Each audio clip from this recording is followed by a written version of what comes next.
1945 সালে 6 এবং 9 আগস্ট মার্কিন যুক্তরাষ্ট্র যথাক্রমে জাপানের হিরোশিমা এবং নাগাসাকি শহরগুলির উপর দুটি পারমাণবিক বোমা বিস্ফোরণ ঘটায়।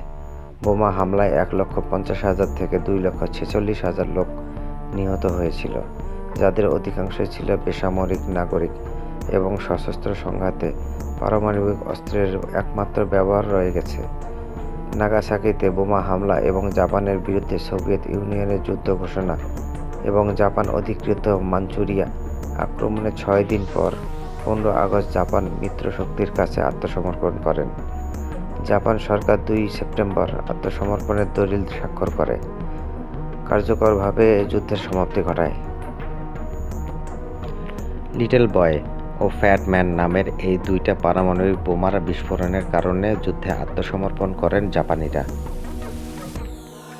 লিটল বয়, ইংরেজি লিটল বয়, হচ্ছে এক ধরনের পারমাণবিক অস্ত্রের সাংকেতিক নাম। এটি দ্বিতীয় বিশ্বযুদ্ধে ব্যবহৃত পারমাণবিক বোমা। এটি দিয়ে 1945 সালে 6 আগস্ট জাপানের হিরোশিমা নগরে বিস্ফোরণ ঘটানো হয়েছিল। এর ওজন প্রায় 40,000 কেজি। যেই বিমান থেকে বোমা ফেলা হয় তার নাম B-29 সুপারফোর্স। প্লেন থেকে বোমা ফেলানোর 57 সেকেন্ডের মধ্যে বিস্ফোরিত হয়। ফ্যাট ম্যান, মানুষ নির্মিত তৃতীয় আণবিক বোমার সাংকেতিক নাম। এটার ওজন প্রায় 4,670 কেজি। এই বোমা নাগাসাকিতে ফেলা হয়। এটি দ্বিতীয় বিশ্বযুদ্ধ চলাকালীন তৈরি করা হয়।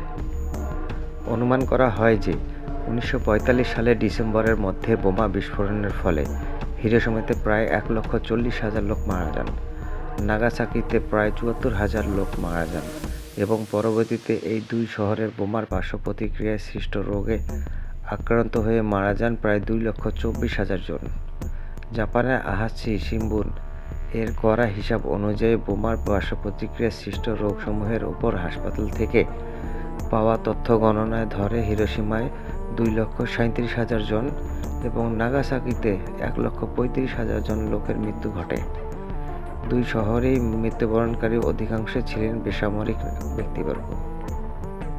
নাগাসাকিতে বোমা হামলা এবং জাপানের বিরুদ্ধে সোভিয়েত ইউনিয়নের যুদ্ধ ঘোষণা এবং জাপান অধিকৃত মাঞ্চুরিয়া আক্রমণের 6 দিন পর 15 আগস্ট জাপান মিত্রশক্তির কাছে আত্মসমর্পণ করেন।